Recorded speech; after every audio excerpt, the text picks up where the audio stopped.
Hey, this is Levi, and I wanted to thank you so much for watching this message from Fresh Life Church. And before we get into the teaching, I wanted to just take a quick second and plug our Fresh Life internship.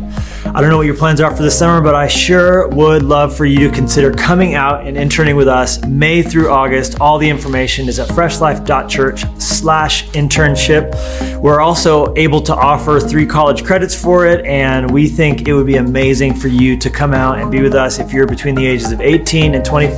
Spend your summer serving God at Fresh Life. It will be a blast. We would love to have you. Thank you so much.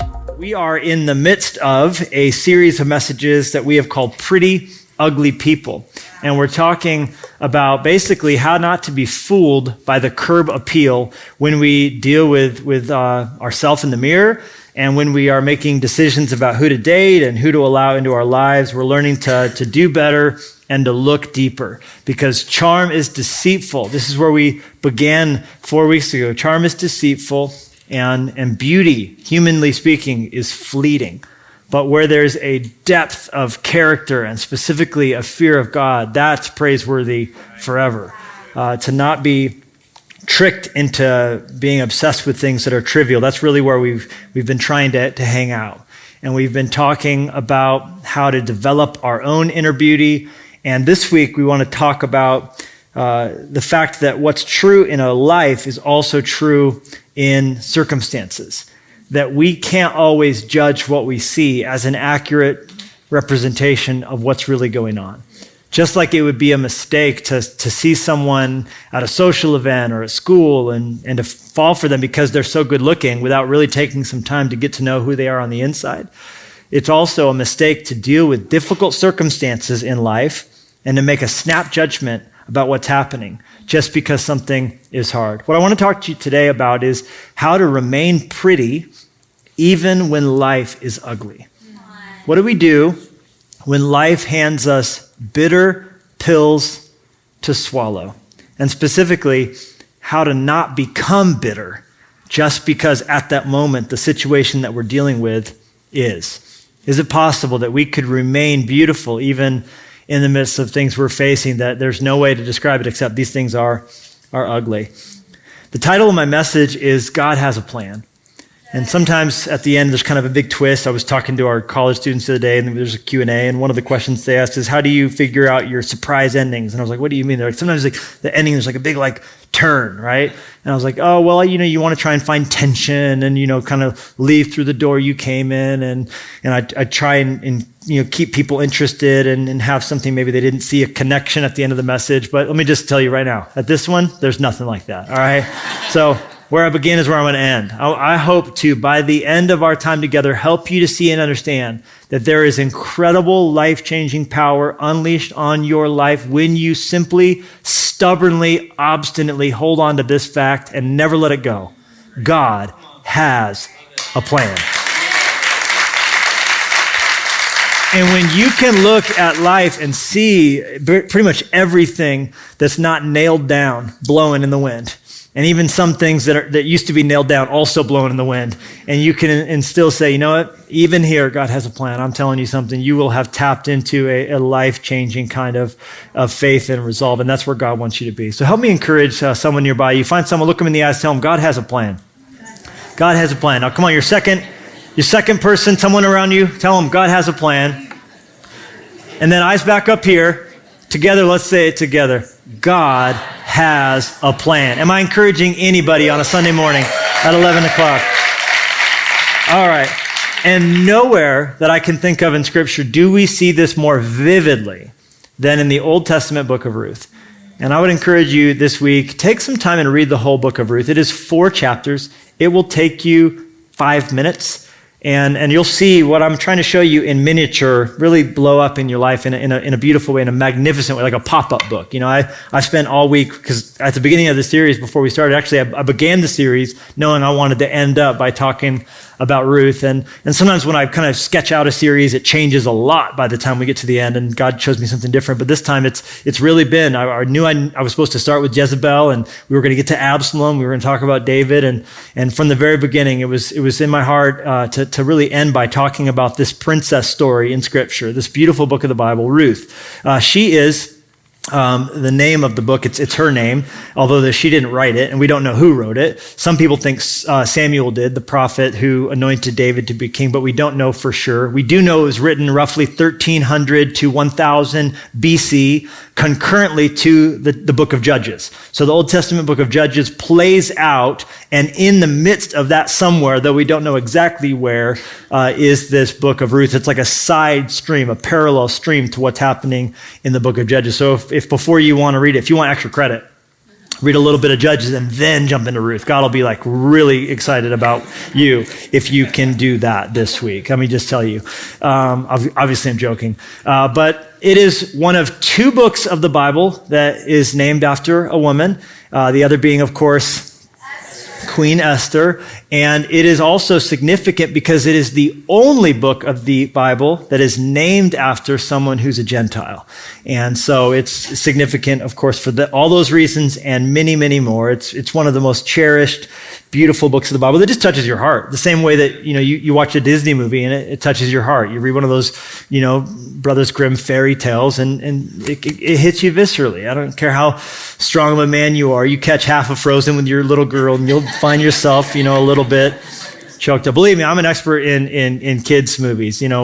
I've seen Moana more times than you have. Let me just tell you something.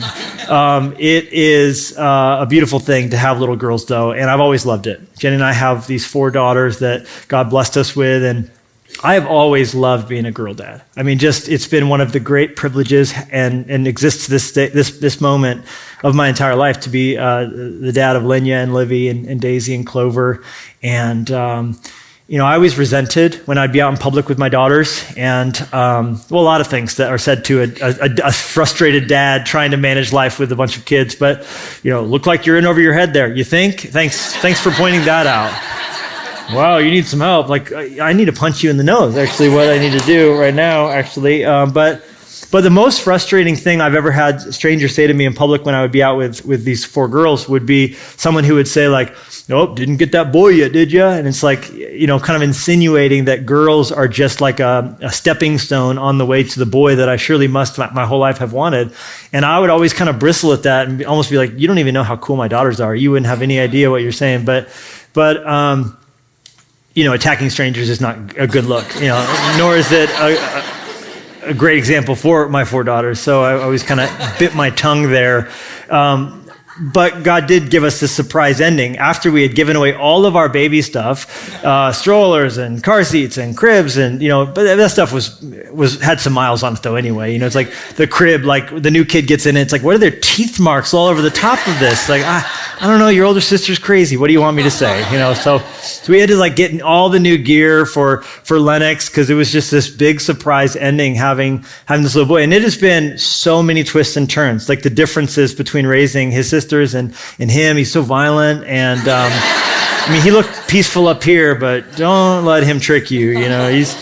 He's tricky. Like yesterday, I said, "I love you, buddy. I love you," and I kind of like playfully like growled at his ear, and he grabbed my chin, pushed my head up, and started punching me in the throat, like hard, like over and over again. And I couldn't help but respect it. It was a great move, like just throat punch. I've never had a single daughter punch me in the throat.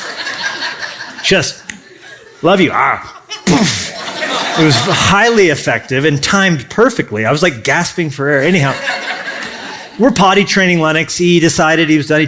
One day he just took his diaper off and just wouldn't look at it again. So he's like, I'm potty training. And so we're like, okay. And so we're figuring this all out. And I had noticed that all of his sisters and his mom and his babysitters had been teaching him to go to the bathroom sitting on the toilet. And I said, I have a part to play in this.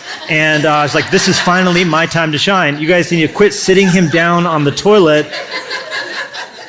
This is now a parenting moment for me to shine.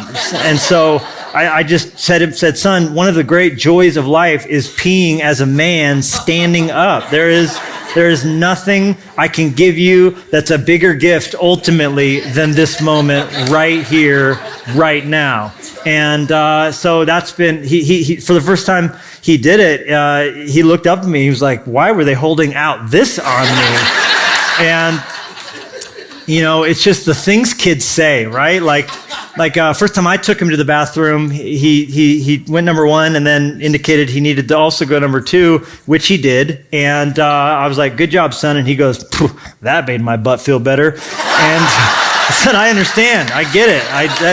That is, in fact, one of the best things that your butt will ever,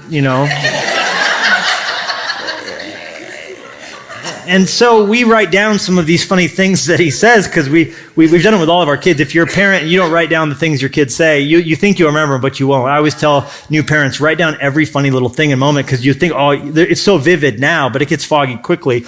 And when we read back to them the things that they've said when they're older, it's also great material for their high school graduation, I'm sure. But we were driving in the car last night and it was leap day. And so we had, gone to eat dinner as a family and just thinking about I was emotional all day, just Livy's about to graduate high school. It's like 4 years, Dad, chill out.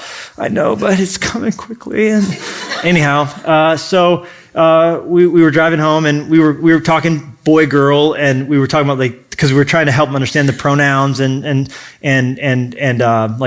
just the difference between his sister and him and our dog. And because we have a dog too, if you don't know, it's a Tabasco. His name's Tabasco. It's a poodle. Who's neutered. It was before the boy. I said, I do want a boy dog. I want to have one other boy in the house. And so we named him Tabasco. Really masculine. He's very strong. He's a poodle with a mohawk. He's a great dog. Anyhow, so we were going through the family. Is mom a boy or girl? Girl. Is dad a boy or girl? Boy. And but then he of course thinks it's funny to get it wrong on purpose. And so it was a really funny moment because we go, is Clover a boy or girl? He goes, boy, but I'm a girl, and those trees are girls. And I go, well, what about Tabasco? He goes, he's a tree. I said, very well played.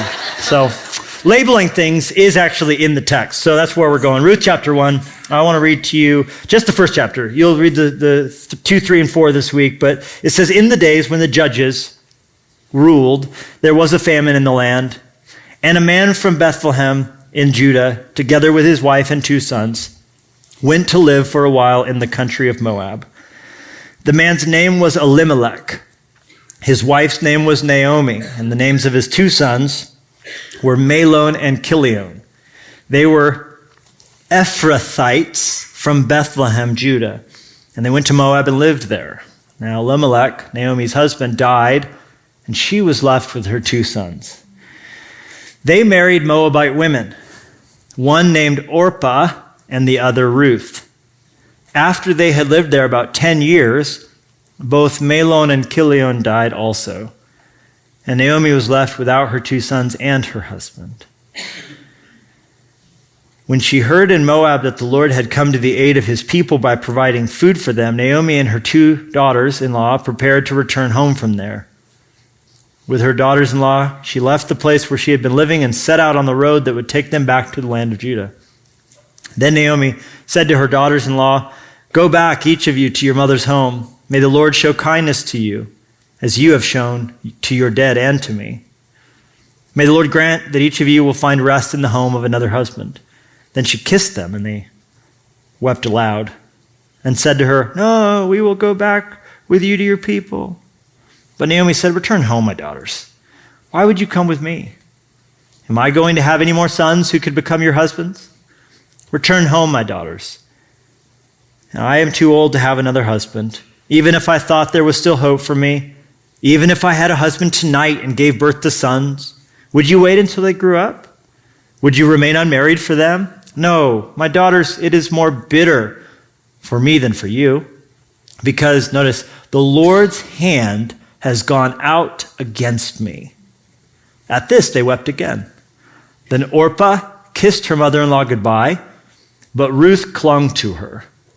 Look, said Naomi, your sister-in-law is going back to her people and her gods. Go back with her. But Ruth replied, don't urge me to leave you or to turn back from you. Where you go, I will go. Where you stay, I will stay. Your people will be my people, your God, my God. Where you die, I will die, and there I will be buried. May the Lord deal with me, be it ever so severely, if anything but death separates you and me. Let's take a quick second and just say, when Naomi realized that Ruth was determined to go with her, she stopped urging her. So the two women went on until they came to Bethlehem. When they arrived in Bethlehem, the whole town was stirred because of them. And the women exclaimed, "Can this be Naomi?" "Don't call me Naomi," she told them. "Call me Mara, because the Almighty has made my life very bitter. I went away full, but the Lord has brought me back empty. Why call me Naomi? The Lord has afflicted me. The Almighty has brought misfortune upon me."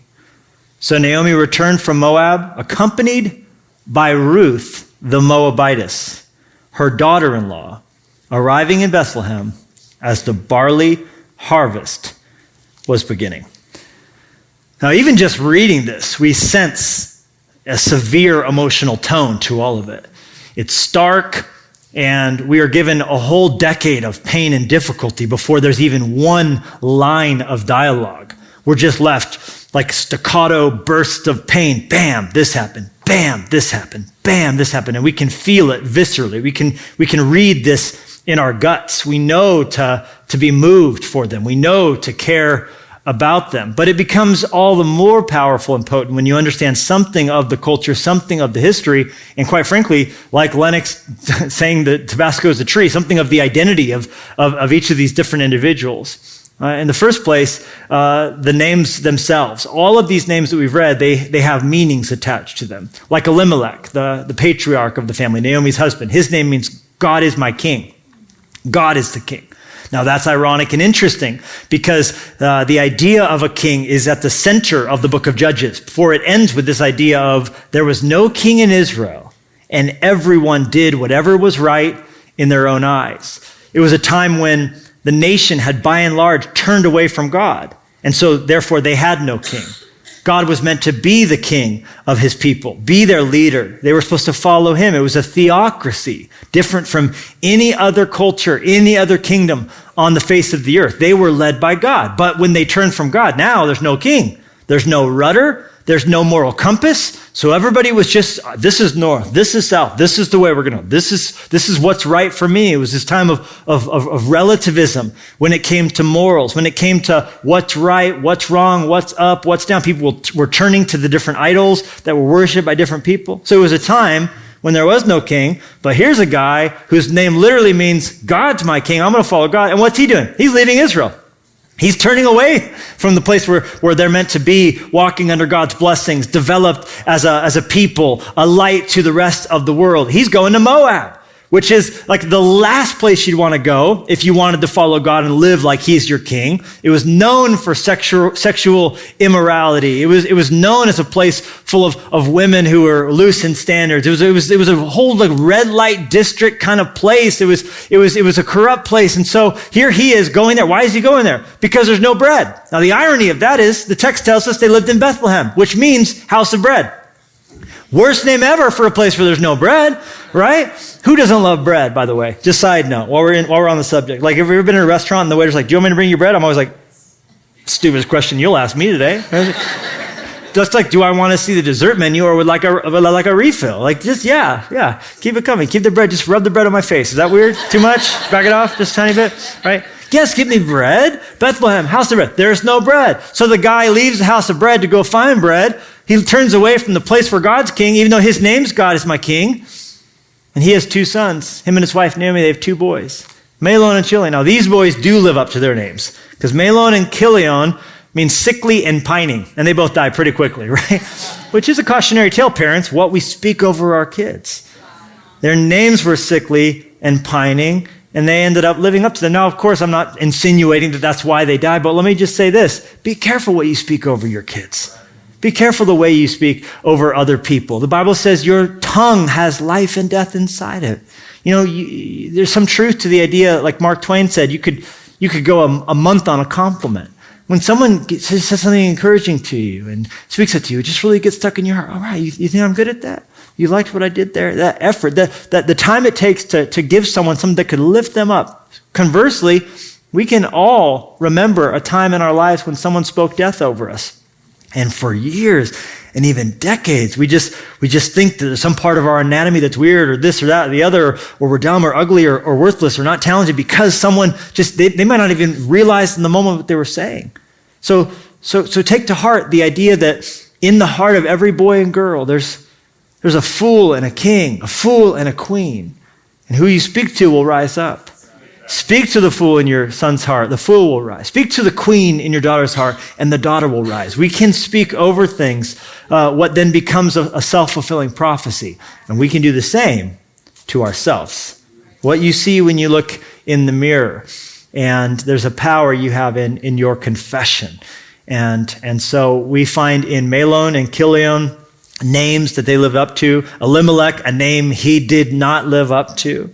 We have in Naomi a name that means pleasant or beautiful. It's lovely. It's good. Her name, Naomi, that's a wonderful name. And after her husband dies, her two sons, they marry. They marry Moabite women. Now, as the story would be read in any Jewish home, they would have sucked in through their teeth. They married Moabite women. That's terrible. That's not good. And their names were Orpah, and then our heroine, Ruth. Orpah means stubborn, and Ruth means friendly, or a friend, or friendship is the idea. And for 10 years, they're married to these boys, and things seem to be kind of rebounding a little bit. They were able to work and live in Moab for a whole decade and support Naomi. But then both of her sons die. And now you have this odd family, if there ever was one. You have these two daughters who now technically aren't even related because there's not like the relationship to Naomi through their husbands anymore. And that's what she sort of insinuates to them on the road when she goes, hey, look, you honored my boys all the way to the dead, to their deathbed. You know, the marriage vows, which, by the way, many of the lines from our marriage vows, as are standardly repeated in our culture today, were actually ripped and framed from Ruth's confession that she made here on the road to Naomi. It's been called one of the most powerful statements of love and commitment that's ever been vocalized, what she had to say to her here on this day. And so it's actually amazing. We'll get to that in just a minute. But here on the road, Naomi says, you don't need to go with me. And she releases them from their sense of commitment to her. Because life would be a lot easier and better for them just to go back to Moab. Now it would be a lot worse and harder for Naomi to live at home alone without a husband, to live at home alone without these kids. And in that day and in that culture, very different reality than in our day. And so what she was doing, even though I used to read it and kind of almost like think like, how that's kind of messed up of you to like just get rid of them. No, she was actually serving them. The Bible says that true love does not seek its own. In Naomi, it would have been a much easier life to have these two girls to lean on still, but she was realizing there was no prospects for them of a good life in Israel. So in sending them back to Moab, she was setting her needs and her interests behind theirs. And many commentators actually point to that being the catalyst in Ruth's conversion. For Ruth, on the spot, gave her life to following and committed her whole life to following the God of the Bible. When? In response to Naomi preferring them above herself. It wasn't her actual words of evangelism. Those are terrible. Naomi literally, like, in verse 13, she says, God's hands got out against me. In verse 21, I went away full, but God's brought me back empty. Don't call me Mara, pleasant. Instead, don't call me Naomi pleasant. Instead, call me Mara, which means bitter. So her evangelistic tendencies are really bad. I would not put her on a microphone ever. Her words are terrible. I'm like, the Ruth, don't listen to her, right? It was her life that was beautiful. Her life was beautiful. I mean, honestly, the way she's serving Ruth and the way she's serving Orpah, it was that caused Ruth to be convinced. Now, she had a decade of hearing what Naomi believed, but here in this moment, it shows that when Naomi was willing to love these girls selflessly, even though they didn't believe what she believed, it was then that she said, I want what you got. I want to follow after the God who can enable you to love me like you're loving me here in this moment. It's challenging, inspiring to want to love like Naomi and to love people no matter what they believe, no matter where they're from, no matter what's going on in their lives, but to love that way and to want to seek their best interest. And that's what Naomi does, and it causes Ruth to really plant her flag of faith and to throw down this gauntlet of, I want to follow God. This is her moment of conversion. I'm going to follow him all my days. That's what I'm going to do. But in contrast to Ruth, who here at this moment is beginning a faith journey, Naomi's having a dark chapter of her faith journey. She's struggling to make sense of why a good God would allow her to face what she's facing. She's having a chapter of doubt. It seems she's having a moment of a little bit of a lapse of faith. You can't help but find comedy in the scene where the two girls at first go, no, we're going to come with you. And she's like, no, what? How's it going to go good for you here? Oprah's like, you're right, peace out, right? She just bounces, right? At the first sign of resistance, she's like, okay, there's an open door, I tried, but see you later, Ruth, good luck with that. And she's off, with her clear high heels back to Moab, and she's like already downloading Tinder, like as she turns, you know what I'm saying? Like, too soon? And Ruth is different. Ruth's like, actually, I'm thinking about going with you. I want to follow God. And Naomi's almost like, are you sure? He's kind of sucky at the moment. I don't know why you'd want to follow him. And Ruth's like, no, but for real. No, I know you're having a hard moment right now, but what you really told me about him and how I've seen him change your life, you really do care. I want what you've got. It's almost like there's such big waves overtaking Naomi's ship. And Ruth can see some waves are getting on you on the boat, and it's getting you wet, and it's ruffling you a little bit. And so, you're saying stuff you don't even hardly mean right now, but I know deep down, you have an anchor. And I don't have an anchor. But I want an anchor. So I'm going to follow your God. Even though, there's going to be lapses and moments of me spouting off, and just like you're human. Naomi's human. But as she's following God, Ruth goes, I want what you've got. And so here comes, in the midst of just ugliness everywhere, agreed? Famine is how it all started, in case you forgot verse 1. Famine in the land. Okay, so we'll go here, this will work. Oh, and now there's a death. Oh, but that's okay, now there's a new beginning, there's a new hope. The force starts to awaken. The things I say. And they die too. And there, at the center of all this atrocity, is Ruth rising up like this beautiful flower, this gorgeous heart, pretty in the face of ugly. And so how do we model our lives after Ruth? Because anybody with me, like, I want more of that. I want to respond to the bitter pills that she's been asked to swallow like that when I handle hardship. I see 4 things on her journey. Number 1, I see a perspective. There's a great perspective that Ruth has. And it comes from what has been written down by Stephen Covey in his 7 Habits of Highly Effective People as this idea of habit number 2, beginning with the end in mind. If we want to be a great leader and we want to live beautifully and live well, we don't just live in the moment. We go to the end we want and we reverse engineer our life. And if you've read that book by Stephen Covey, he talks about actually going so far as to plan your funeral service in your head. Okay, you're there at the funeral service because it's coming. It's barreling like a freight train towards you. You never stop moving towards it from the second you were born, but today there's less life in front of you than there was yesterday. So your funeral's coming closer, and yes, it could be 60 or 70 years from now, but ladies and gentlemen, it could also be 20 years or 20 days from now. So when that day comes, and the text message goes out, and everyone gets over the shock enough to actually ask the question, well, when's the service? Where's it going to be? What time can I show up to pay my respects?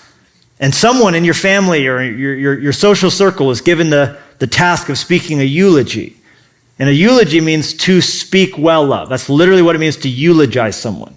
If you ever get asked to give a eulogy, they're asking you, could you get up on the platform for a minute or 2 or 10 and speak well of that person's life? So now they lived it. It's come, it's gone.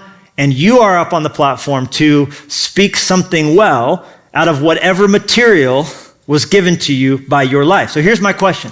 When your uncle or your sister or your husband or your dad or your son stands on that platform, what are you doing now to cause him to feel like he has an abundance or she has an abundance of material to work with? That's living with the end in mind. You're wanting to live in such a way where when they sit down to write your, they're like, I can write 100 pages just from the last year. Character, integrity, responsibility. He is just a heart of compassion that they're just like, not sitting there going, wow, 3 minutes. Whew.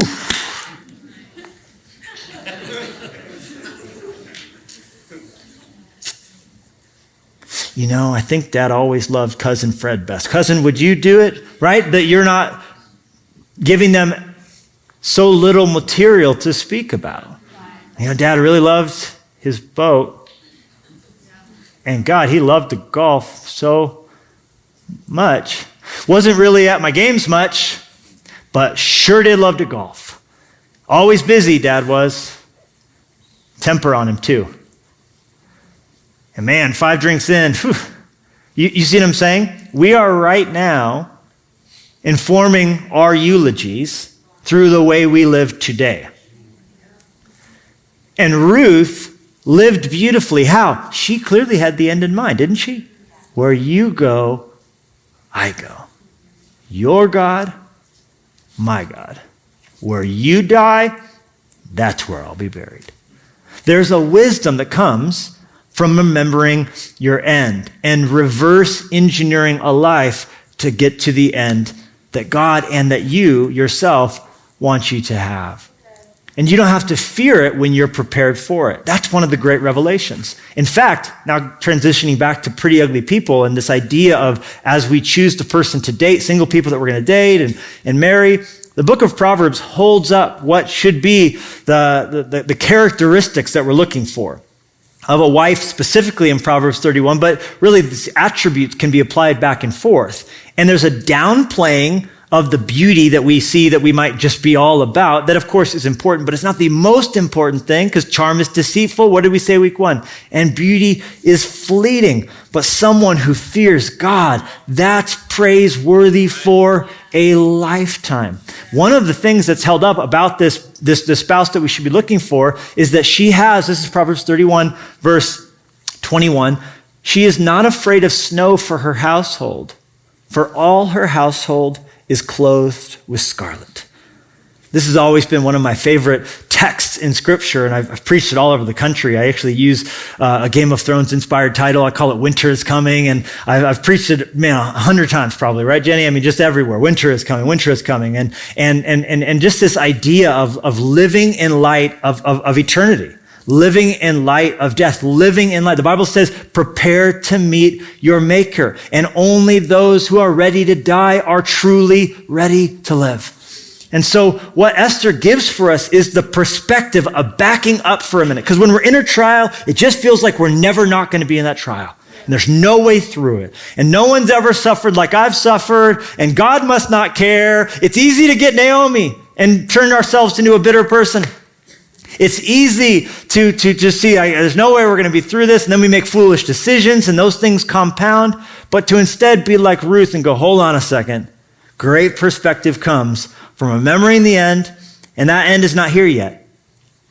So we're still alive. Oh, okay, right, yeah, okay. We can still do something about it. We can still take action. If it's not over, then God still is up to something.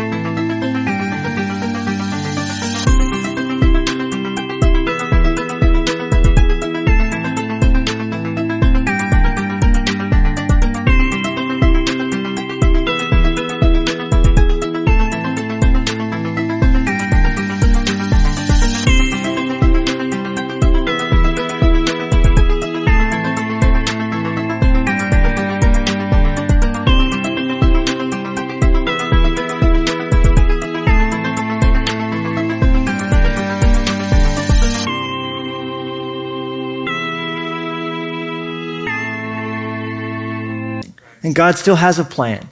And so we learn from Ruth the power of perspective. Number 2, I see in her a great example of loyalty. Loyalty that's just stunning. I mean, her name is Friendship, and she lived up to it. And she did not change her name from loyalty to disloyalty in difficult moments. There's nothing Naomi can do for her. No blessing Naomi has for her. But she's in it to see what she can bring to Naomi, not get from her. So she was loyal to her friend. And really in life, the friendships that you foster are some of the most important things. Of course, with your spouse, and I think some of the best marriage advice I could ever give you would be to work on the friendship aspect of your marriage. So those of you who are, not yet at that place of being married, you would say, what do I do? I would say down the road, build great friendships. Build great friendships that out of which will spring romance. The romance side of it really takes care of itself. The friendship aspect takes work. When you feel swept off your feet, that's amazing, but that's not powerful enough to build a life on. To try and build a marriage on a crush is to guarantee down the road the relationship will be crushed. There has to be the weight of friendship under it. At the end of it, what makes sex great, what makes life together great is that power of friendship, the ability to laugh together, and the ability to remain loyal even in the most trying of circumstances and the most painful situations you can face. So Ruth was loyal to Naomi, and then even though she's been a Christian for 15 minutes, loyal to God. Once she made her decision, that's it. She's not getting talked out of this thing. Naomi tried to. She tried to. This is some of the worst evangelism I've ever seen in my entire life, Naomi.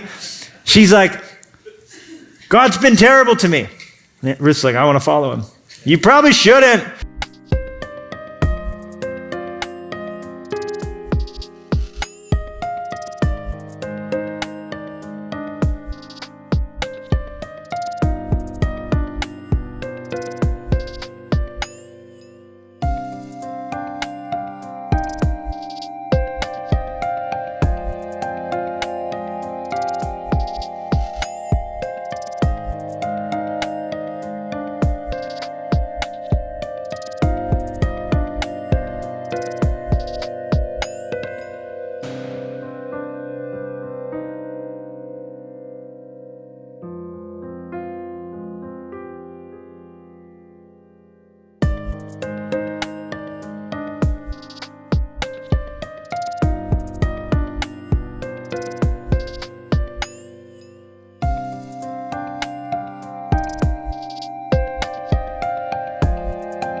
I'm changing my name to bitter because that's all God does. You follow him, you'll get bitter too.